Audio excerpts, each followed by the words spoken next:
turned over a bright metal shell that rippled when She says human longing for mystery leads to a commonality of belief in immortality. Dad's late or I'm early. Either way, I have time to scout the pens. Redemption and claustrophobia, what artists understand. Not valuing the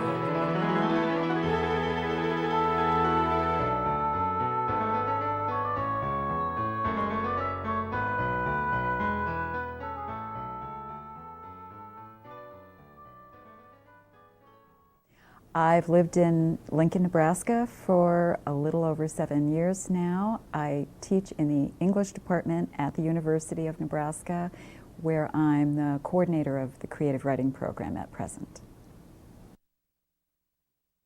I don't know if I can say yet that Nebraska has had much of an influence on me. I don't quite consider myself a Nebraska writer in the sense that I don't think I've necessarily have sort of penetrated into the real spirit of the Great Plains in those 7 years, although Nebraska is showing up occasionally, like landscape, little O Street, little things like that will show up in poems.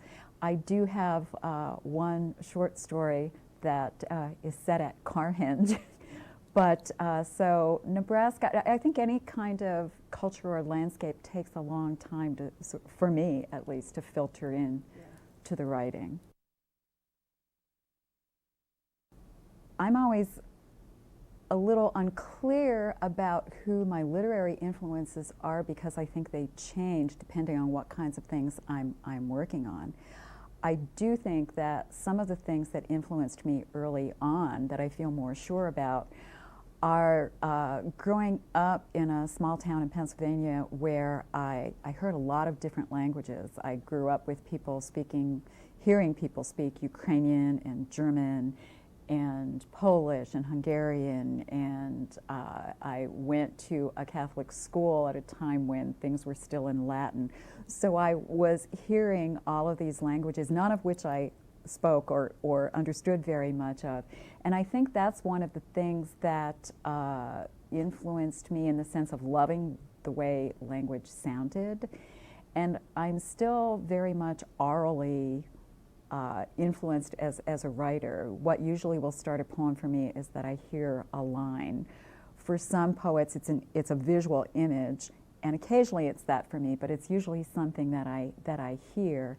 And I think probably voice is one of the strongest things in my poems. That's what my poems work on, a sense of voice. So that influence I'm very sure of. As far as writers, I think you find the people, I firmly believe this actually, that you find the poems you need, you find the writers you need at the time you need them, and that changes over time. I can't remember not writing. I think when I learned to write, I started writing, and I can still go back to some of those little marble top lesson books that were, notebooks that you had in grade school and find that I was writing little stories, writing little poems. But despite the fact that I always did it and I always loved to read, it took a long time for me to actually know I was a writer. In fact, I had to get out of college before I could acknowledge that. I grew up in a very blue-collar, working-class town environment where I think if you would have told people, if I would have told people when I was a kid that I wanted to go to the moon, they would have said, oh, that's all very nice. Isn't that great? Sure, you can do that. But somehow telling them I wanted to be a poet seemed much more bizarre than saying I wanted to go to the moon. So I did write as an undergraduate. My undergraduate degree is actually in journalism, which I thought, well, that's a practical way to go about writing. And although I've done a tiny little bit of journalism in my life, I wouldn't know hot news if it sort of smacked me upside the head, which is why I'm a poet instead of a journalist, I suppose. After I graduated from Temple University in Philadelphia, shortly after that I ended up in New Orleans, which was sort of my kind of poetic birthplace, I guess. It was the first place where I actually met a a big group of writers who just seemed like ordinary folks, and they said, "Oh, you write poetry, you must be a poet," and so it was like, "Oh, okay, I guess I am." And so that's when I kind of started tentatively using that word about myself. It took a while. It just seemed something very natural to do, and I didn't always know what form it was going to take, but you sort of get this little itch in your head, and it would send me to a piece of paper, and it still does. Again, I think that changes. It's unexpected things. It can just be a little phrase that I overhear that inspires me to write. It can be something I see. It can be something that I read. Sometimes it's a little phrase that pops into my head out of nowhere. I have no idea where it comes from. I have recently worked on a number of series of poems, so it seems like once I get interested in a subject, I have to sort of turn it over and come at it from a lot of different angles before I'm satisfied. So for instance, in The Women at the Well, my book, which is based on biblical women's stories, I absolutely never intended to write that book. I just wrote one poem, and then another poem came, and after I had a few of them, that's when I said, well, maybe I should go back and do some reading and see if I can do a series. And even then I thought a series meant a half a dozen poems, maybe 10 poems. I never expected to spend several years and write a whole book. The same happened with my Marcel Duchamp book. I intended to write one poem, but then I started doing some reading about Duchamp. I went and looked at more of the artwork, and so I guess I tend to fall into these little obsessions, and I believe in following them to see where they'll take me. The topics or themes or issues that I gravitate to also change. I've written very autobiographically based poems. I've written the poems based on the Bible. I've written about visual art, which I'm very interested in. I love looking at. I have no talent for. Maybe it's my way of working out my frustrations at not being able to be a visual artist. So they vary, and I don't always know where they come from. In a lot of ways, I think your subjects find you as much as you find your subjects. My method of writing, my preferred method of writing, is to write for fairly long stretches first thing in the morning, and then perhaps to come back to things. I revise a lot, especially when I'm writing poems. It also depends on whether I'm writing poetry or if I'm writing prose. If I'm writing poetry, I almost always begin by writing longhand. And there's something about that visceral way of writing that I like when it comes to a poem. After it's written longhand, I will usually type it on a typewriter and then write more in the margins. And only when it's pretty close to finished do I put it on a computer. With prose, I can write directly on the computer, and maybe that's where my journalism training comes in, because we were forced to sit in a classroom and type out stories on these old clunky typewriters. So with prose, I can do that, and it's not that I revise any less, but I don't feel as much that need to have the pen or pencil in my hand. It works best if I have long chunks of time. I keep trying to teach myself to write in shorter chunks of time, because I don't always have the big chunks, especially during the school year when so much of my time goes to teaching and grading and committees and those sorts of things. I think through most of my poetry, there's a fairly strong narrative strain.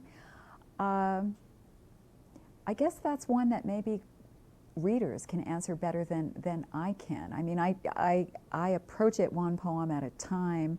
I know there is that narrative strain. I know I'm very interested in voice. I'm very interested in story. I'm interested in retelling stories. which I do in the Bible poems, which I do some in the Duchamp poems. I also write a lot of persona poems, and the word persona, of course, comes from the Greek, and it means a mask. So I write in other people's voices often. But other than that, how much it has changed, I don't know if I can answer that. I think it would take more objective readers than myself to read the work, and they might notice changes that I myself might not be as aware of. That perfect reader who will come to my work with an open mind and an open heart, I guess, is the audience we all write for. I do think my work is relatively accessible, that pretty much anybody should be able to take something away from it. I don't see myself as a particularly difficult poet, although, again, others might disagree. I think some of the poems I've written recently might assume some background knowledge, but if it's not there, I hope that somebody can still get something out of the poem. And in those books also, I provide notes at the back of the book just to sort of inform people if they need that information to come to the poems. I know that the audience for poetry in this country is smaller than I wish it would be, and I think a lot of people are intimidated by poetry, frightened by poetry. I don't think there's any need for them to be, because there's just so much poetry out there. Some of it is difficult, some of it is very accessible, some of it's very serious, some of it's very entertaining and funny. And I don't know if I have that consciously in the back of my mind when I'm writing, that you know, I want anyone to be able to read my poems. It's usually me and the poem that it's my little angel I'm wrestling with each time I'm writing a poem. But I hope that's true, that anyone could come to my work and take something from it. I hope my poems will be an experience more than to give any sort of didactic message per se, that I hope they will experience the person I'm writing about, the experience I'm writing about, that it will perhaps kind of open up a mind a little bit. My favorite response to the question, what is poetry for, comes from Wallace Stevens, who said poetry is to help us live our lives. And I think the way poetry can help people live their lives is not by telling them what to do so much as it is to make them aware of the world around them, themselves, their own inner and outer lives, and the pleasures of words and language. If you want to write, you have to sit down and do it. You have to find what method works for you. If you're a morning person, if you're an evening person, primarily, the biggest advice I give to my students is that you have to read a lot. I think it was Ezra Pound who said that for every poem you write, you should read 100 poems, and I don't know if 100 is the magic number necessarily, but I do think you have to read a lot to see what else is out there, to see what other people are doing, to see what language can do, just to educate yourself about what has come before your time, about what's going on in your time, and then to stick with it, to be kind to yourself, but also to challenge yourself and not to settle for the just okay, but to push yourself.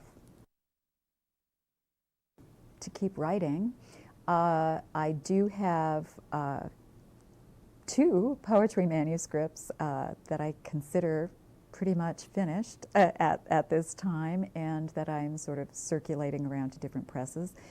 I've also gotten back to working on some fiction, which I had done a number of years ago, but had sort of stopped doing for a while, and I'm back into that, and it's been interesting working in both genres, and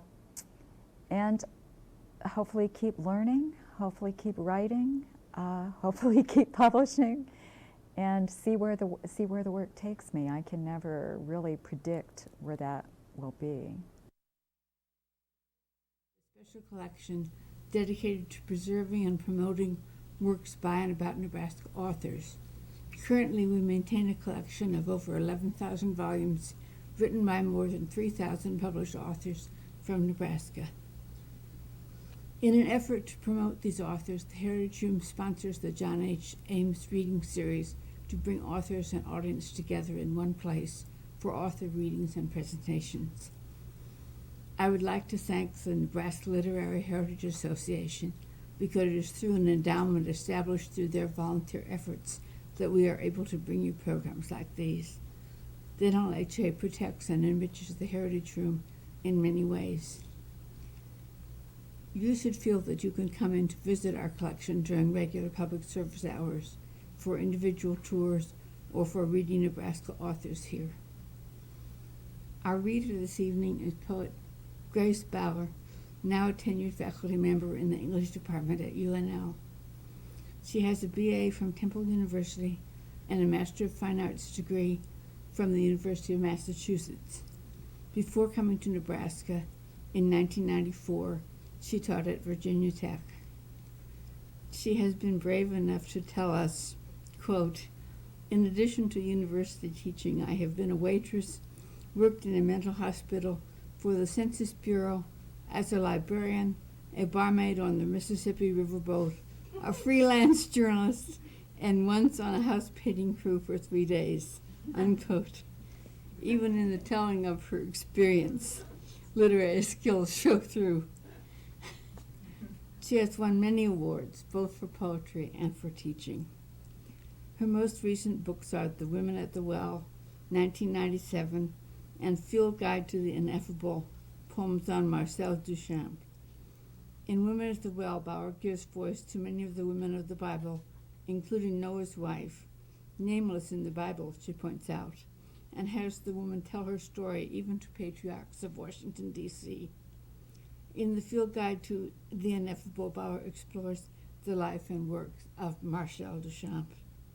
I introduce you to Grace Bauer. I hope you enjoy the reading.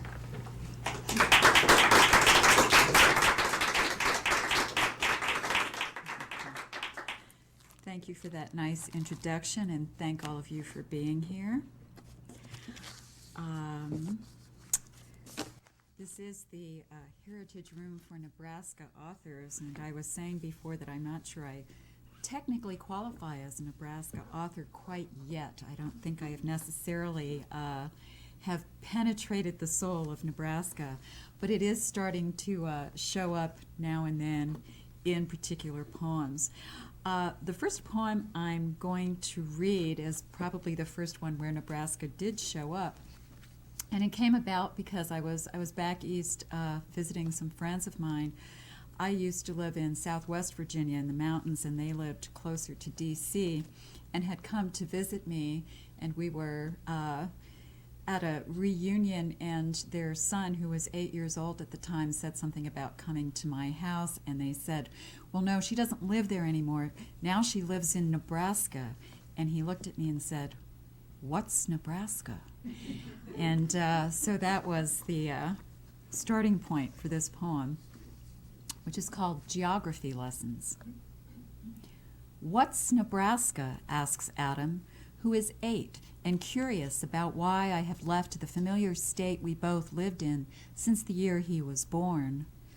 Too wide-eyed for irony, he studies my face for an answer, a definition of this marvelous word I now abide in, but can't yet explain. So I mumble, "It's flat and far away," trying to sum up the difference between now and the 4 hours of Blue Ridge we once drove across to visit. If I had a map, I'd point almost dead center, as if abstractions like that would satisfy a child, even one who understands directions a damn sight better than I do, with my endless circling of back roads and main streets, trying to find my way back to places I've just recently been. He knows distance, I'm sure, and something of longing, one of the first lessons anyone learns. But how do I describe the absence here that so many fall in love with? Which words will allow him to picture the predominance of sky? I take his what at face value, an honest inquiry into more than mere location, and struggle with the wide space in the language I'm still trying to imagine into place.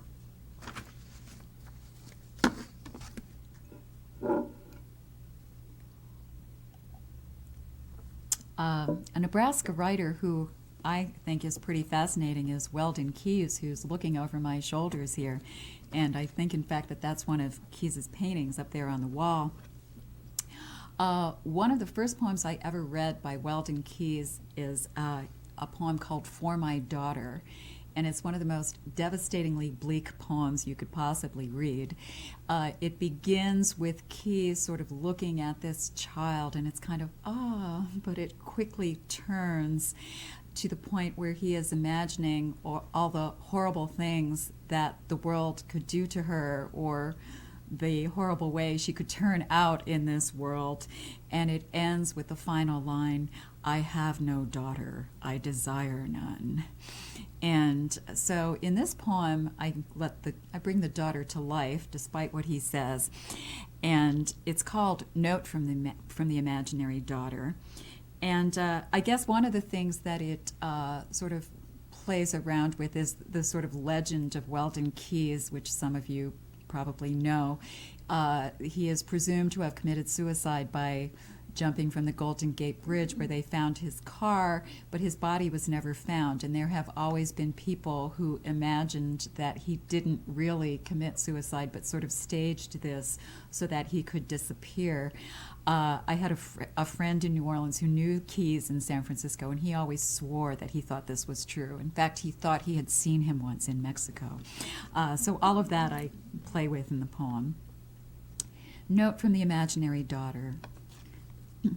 Mother always swore your plunged was faked, so you could vanish, unknown, into travel.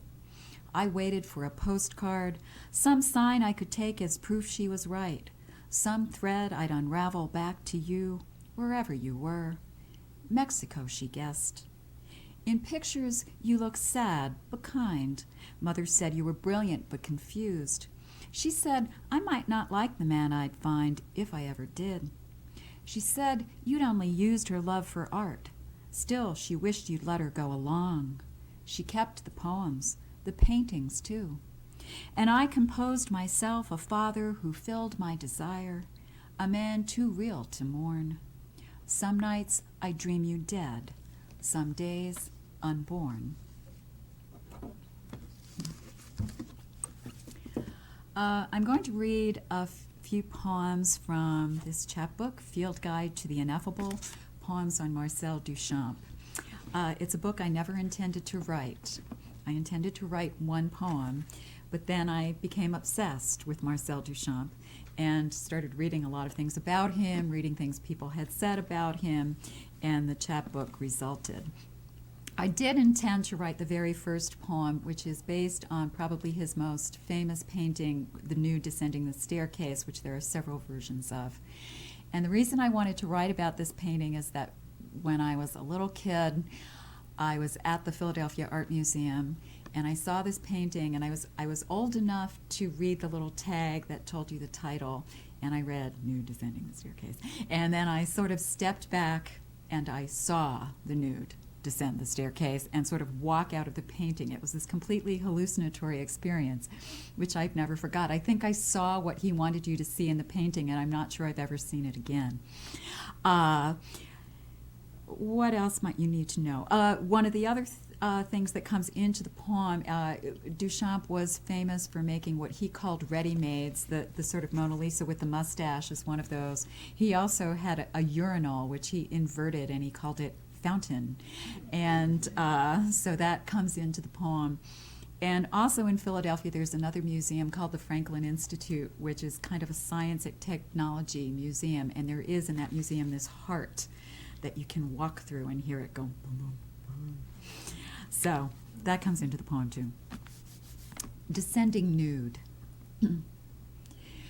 She'll never shimmer for me again as she did when I was 7, maybe 8, old enough to read the word descending, old enough to know nude meant she wasn't wearing any clothes, and stood here in this very room, calmly watching as she walked out of the canvas. She didn't clank, as I might have expected, but rather sauntered silently into the space that had been mine, crossing a line I had not known was there. As I recall, I wasn't at all surprised, which seems surprising to me now, simply intrigued by how all those angles and a few words could make her come alive in what I saw as the actual world. My mom and dad were across the room somewhere, maybe scratching their heads over the urinal. My brother sulked in a corner, pissed that we'd come here instead of the Franklin Institute down the street, where he longed to walk through the heart yet again and hear its insistent throb. I see now I had already chosen art above science, though this was years before I myself turned to words or saw the world this way again through window pane. Years before my brother began to self-destruct, searching for escape or vision, and my parents turned gray. Today, the nude appears armored and static, and though her muted tones of browns and golds glow lovely in the light, she stays within the confines of her frame. I see, in fact, she isn't a woman at all, but a machine designed to disrobe the viewer, an idea intended to change forever how we see.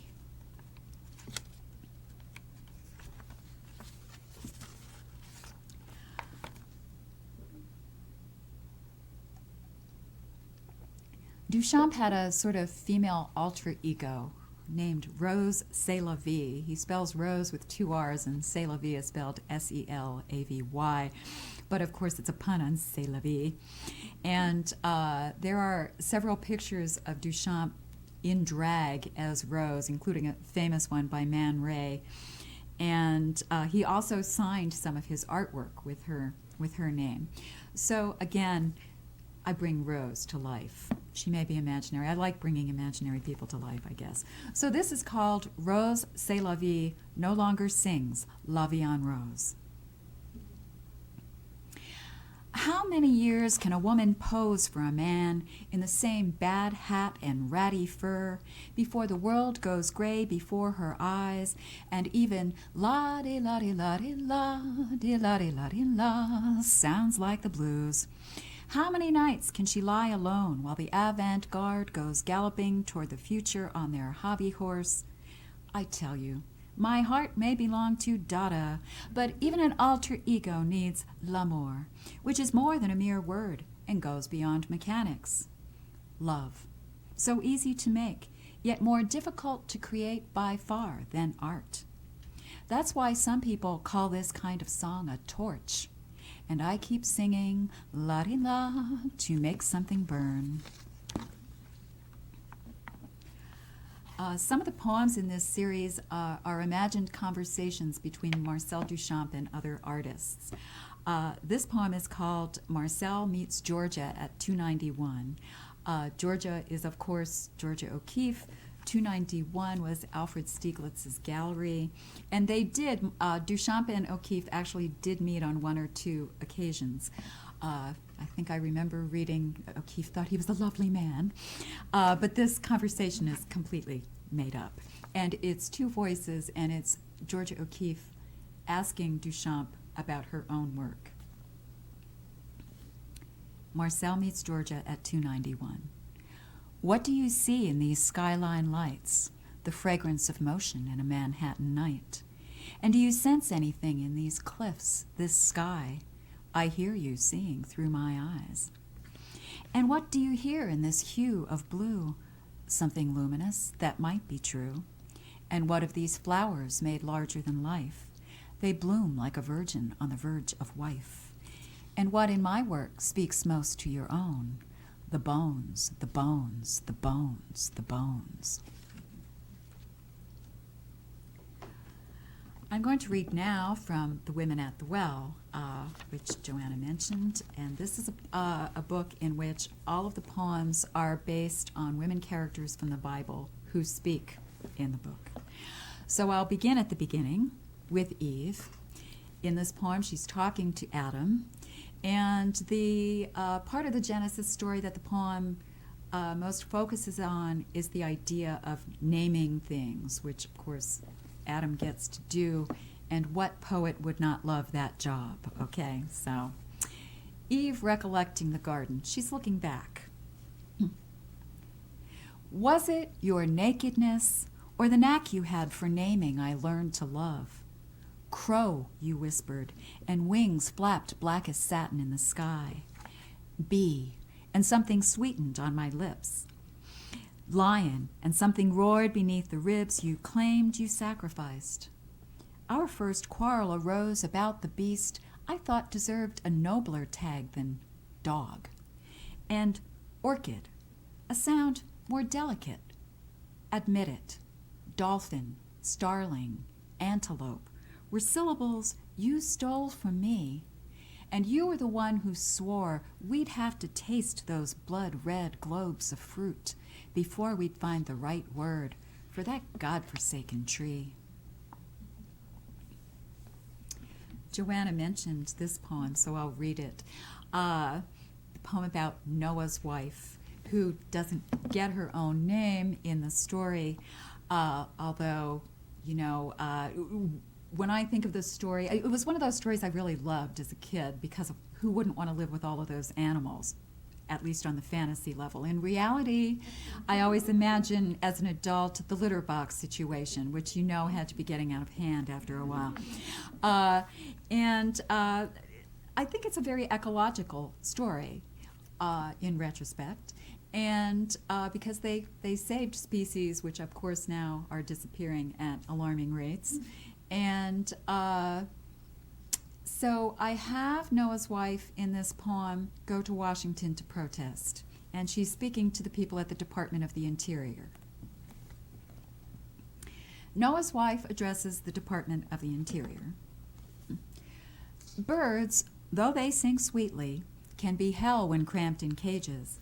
Cats of all kinds do not take well to boats. All primates stink, albeit they are clever. Giraffes are a pain in the neck to feed. Try it once, you'll see. Chickens are dumb and geese are mean. Swans are not always graceful. Bears are loners. Wolves stick with their kind, though elephants warm up to strangers rather fast. The snakes weren't half as bad as I'd imagined. Rats, though they too have their place, most decidedly were. The insects I got used to, although at first I forgot and swatted a few. Lizards are more temperamental than turtles. Pigs make better housemates than gazelles. Now that we just have a dog and a couple of goldfish, the place seems kind of empty. There's too little to pet. Of the whole menagerie, I'd say I miss the zebras most. One dove still comes back every spring, though considering the state of affairs these days, he is often a bit depressed. When I think of what we went through trying to keep that whole damned zoo afloat, the times I sat up all night with a homesick horse, the time all the deer and elk came down with the croup. Of course, when the rainbow arced new hope on the horizon, I thought it had all been worthwhile. But I have watched the world being mauled, the waters fouled, the air clouded with progress. And gentlemen, if I wasn't a God-fearing woman, I swear, some days I'd start praying for rain.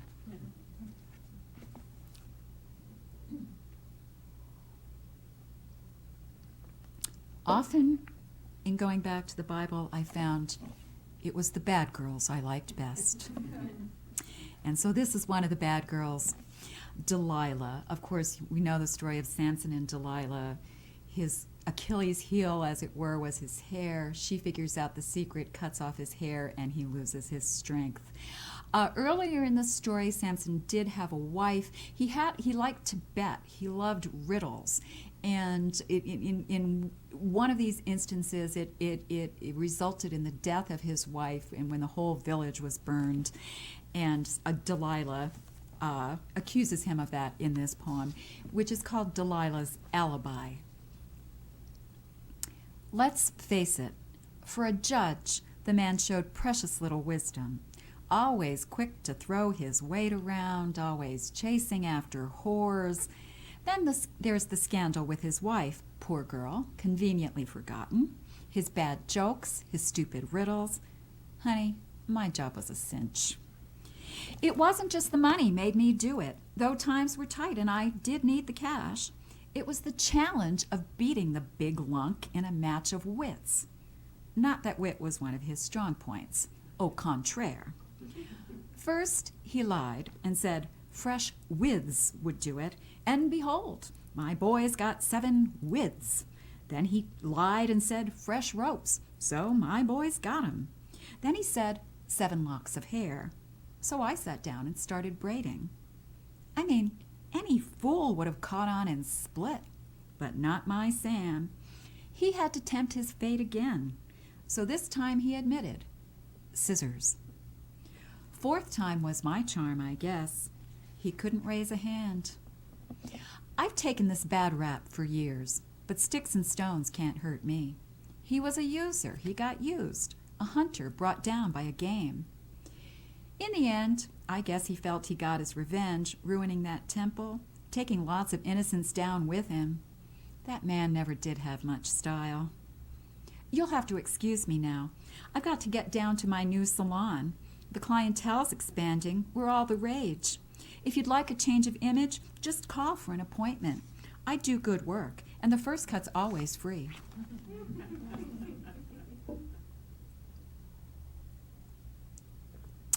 This is a different kind of cut, I suppose. It's from the story of Judith, the Book of Judith, which is one of the apocryphal books in the Bible. And if you know the story, Judith, she lives in a town that has been under siege. She's known for her beauty. She's also known for her wisdom. And she leaves the town and convinces the enemy general that she's deserting.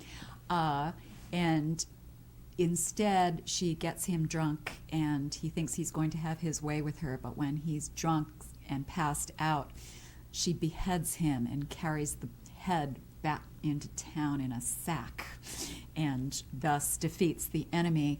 And it was a subject that was very popular subject for paintings in the Renaissance. And I started to write this poem thinking I was writing the story of a heroine, which of course she was. But the more I got into the story, the more I got caught up in the idea of what she had to do to be a heroine is behead this guy. And I would think that that would be an act that would haunt you for the rest of your life. I would hope that would be an act, I suppose, that would haunt you for the rest of your life. And so the haunting sort of took over. And it's called Judith Dreaming of Her General. It's a truly grisly business, beheading a man. A labor no training can prepare you to accomplish, and no triumph can erase from your memory once performed. I know both what I saved and lost, have heard many singing my praises, but nothing drowns out the echo of a blade hitting bone, the cry of terror sliced into silence. What I did was necessary, even inspired. There was a town at stake, a power beyond my own, forcing my hand. But it is my hands that bear the weight of the trophy, that symbol of defeat I cannot lose. A dozen times a day I bathe, I change my clothes compulsively. Still in sleep, I am spattered in scarlet and smell vaguely of decay. Then there's his eyes, which I see everywhere, questioning more than they accuse.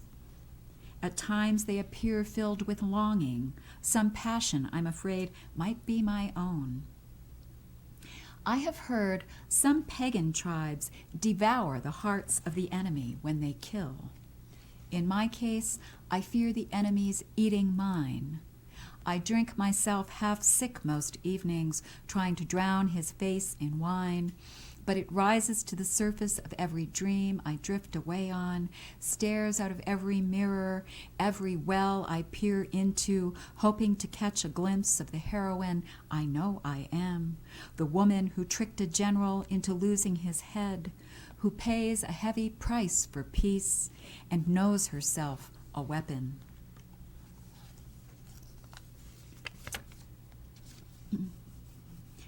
I guess I'm also fascinated with some of the minor characters in the biblical stories. I'm jumping to the New Testament here. And this is called Anne on the Darkness of Daughters. And Anne was Mary's mother. So she ends up being God's grandma, which is quite a job, I suppose. Anne on the Darkness in Daughters. About angels, I know nothing. Having seen only a stream of light that seemed to shine from no source, having felt only a breeze that moved no curtain. Just that. And then my daughter, bowing to a word I couldn't hear.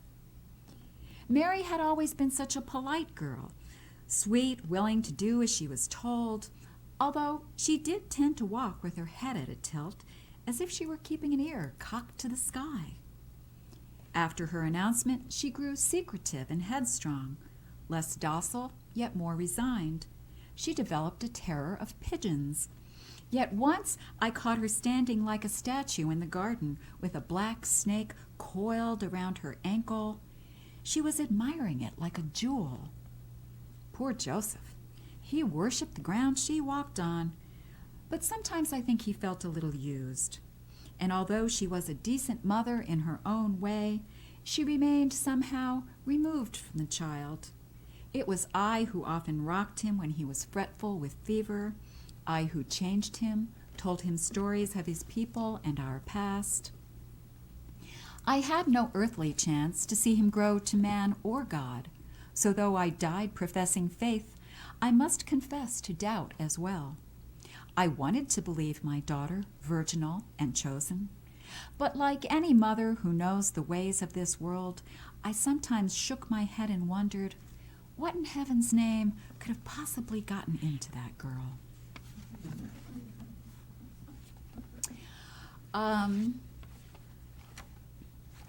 These are two companion poems. Mary and Martha, as you may remember, were the sisters of Lazarus who was raised from the dead. But these two poems focus on an earlier story when Jesus and the apostles and a whole crowd were visiting their house, and there was just tons of people, and Martha's running around serving them food and getting them stuff to drink, but Mary isn't helping. She's just sitting there listening to the stories, and Martha complains, and Jesus says something like, Martha, Martha, thou art worried about many things. But Mary has chosen the better part. And I think that's one of those little parts of the story that people who like to go to the Bible to quote stories about keeping women in their place conveniently ignore. So, of course, I don't. Remind them. So this is called Martha to Mary, the quotidian demands of the flesh. I remember well when Jesus said, we do not live by bread alone, but I don't think he was telling us we need not ever cook. If the body is to rise, it must be nourished. If it's to be nourished well, it must be fed. And once it eats, there are plates that must be washed clean. To wash them, water must be fetched from wells. To bake the bread, there's flour which must be sifted. Seeds must be planted to make wheat for flour. And food leaves crumbs which must be brushed from tables, or there will be mice who will scatter crumbs on floors. Don't think I never felt the urge to hang up my apron and join the men who sip wine as we serve them, debating scripture while we're out dressing lambs. But if we don't, Tell me, who on earth will do it? The never-ending work that must get done. Fires burn out, clothes rip and must be mended, milk spoils, and carpets do not sweep themselves. I work my fingers to the bone and never get a thank you. A little help from you, it wouldn't hurt. The lilies of the field are fine, and dust to dust's poetic. But sister, what we've got here is just plain dirt.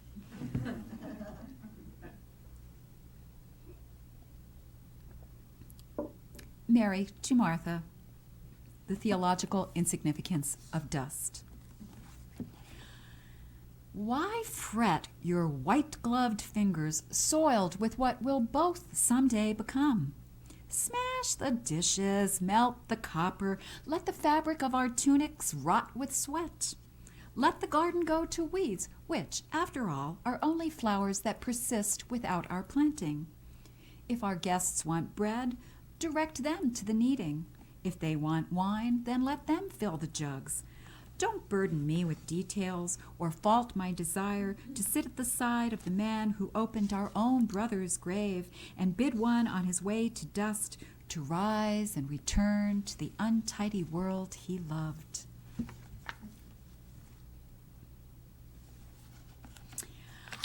This is another sort of looking back. This is Mary. I imagine her later in life looking back, talking to Joseph, and it's called Mary, A Confession and Complaint. Legend shows me acquiescent. Don't believe a word. I would have ignored that angel if I could have, but he made me an offer I couldn't refuse. Even now I blame my failing vision on those few moments of terrifying light.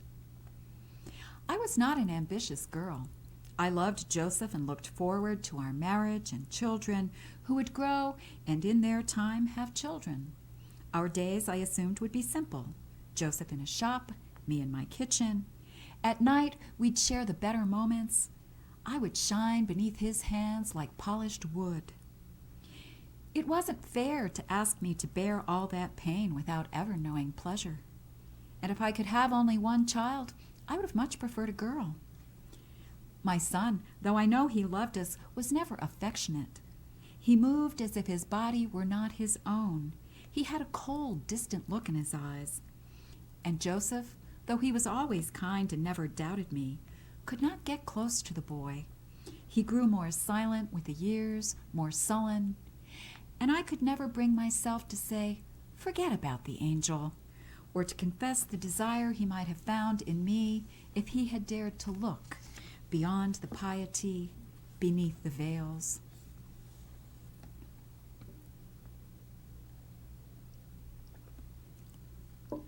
I'll read the title poem, which is sort of it's the last poem in the book, and it's a choral poem. It's many voices, I imagine, speaking it. There are a number of stories in both the Old and the New Testament that either start or revolve around wells, because they were, central places. They were sort of, the malls or the mill of our days, perhaps.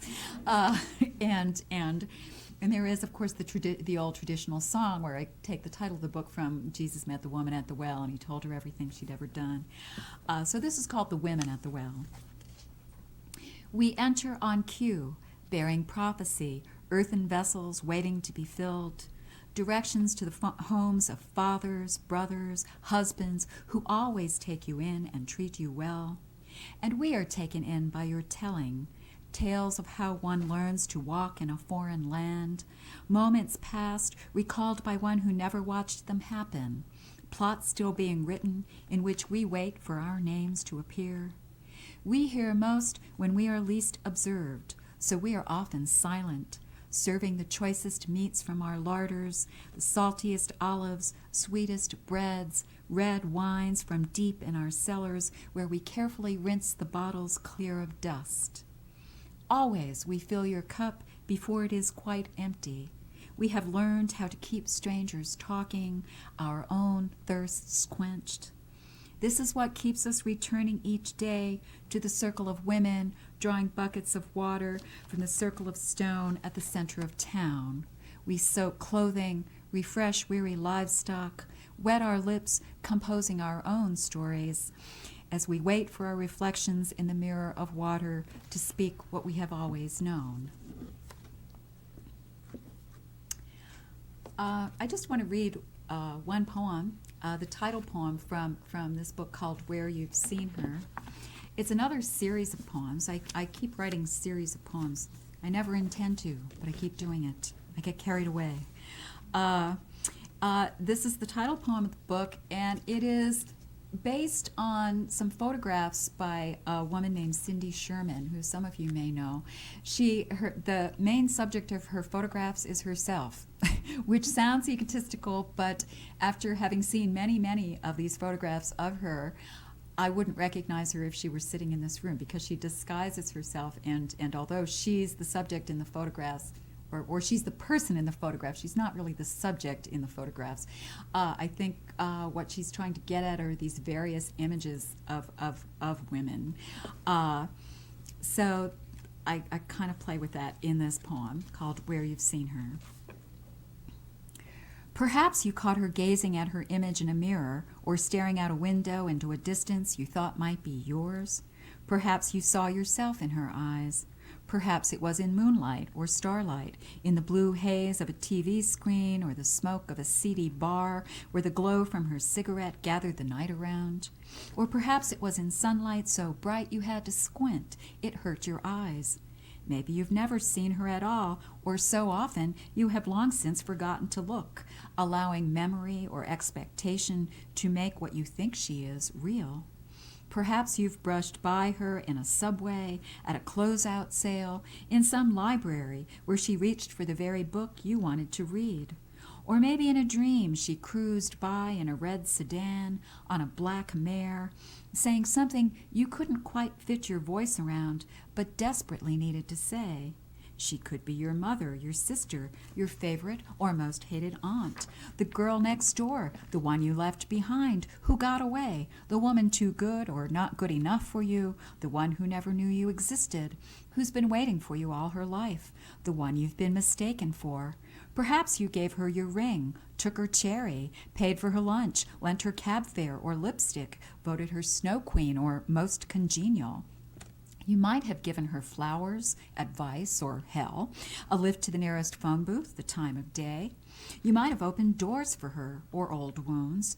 Maybe you held her, or wished you could hold her, or be her, or never had been. She is always more or less than you imagined or would have her be. She is the stranger you always recognize.